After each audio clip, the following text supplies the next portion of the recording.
गुरुपद रज मृदु मंजुल अंजन गुरुपद रज मृदु मंजुल अंजन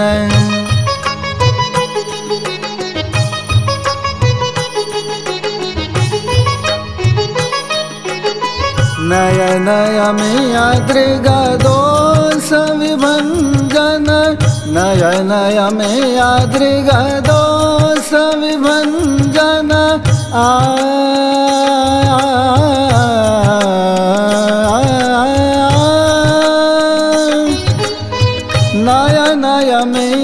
नयनयमेयादृगदोष विभञ्जन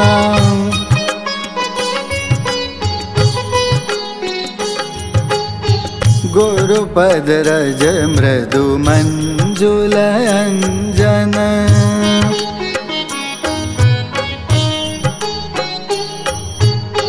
गुरुपद रज मृदु मंजुल अंजन गुरुपद रज मृदु गुरुपद रज मृदु गुरुपद रज मृदु मंजुल अंजन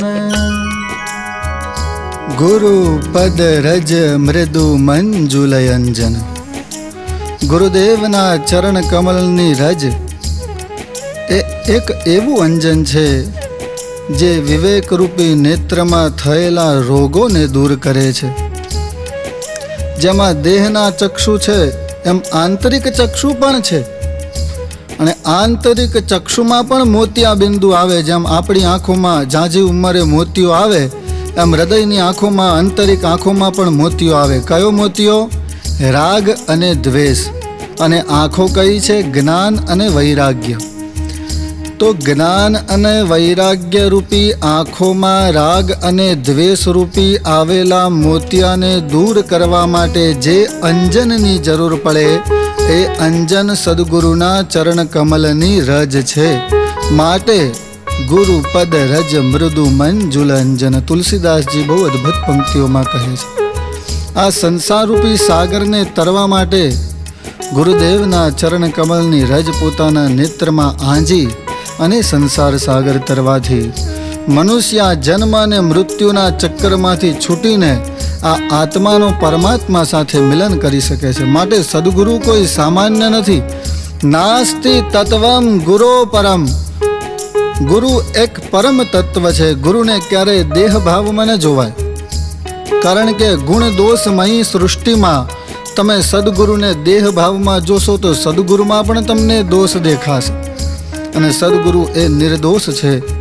દેહ ભાવથી પર દ્રષ્ટિ કરી પોતાની જાતને પણ દેહ ભાવમાં ન જોવા. કારણ કે શાસ્ત્રો તો કહે છે કે દેહ કો મેં માનના ये सबसे बड़ा पाप है. सब पाप इसके पुत्र है ये पाप का भी बाप है.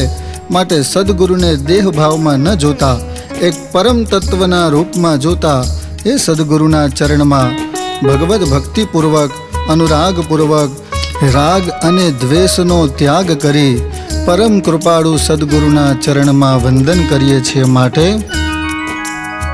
તેહિ કર વિમલ વિવેક વિલોચન તેહિ કર વિમલ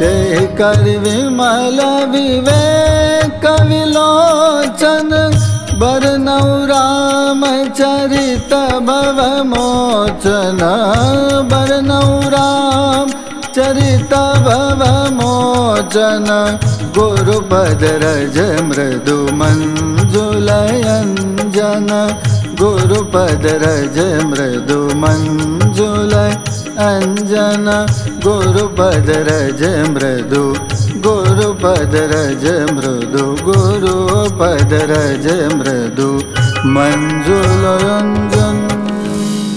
શ્રી ગુરુભ્યો નમઃ. ઓમ હરિહર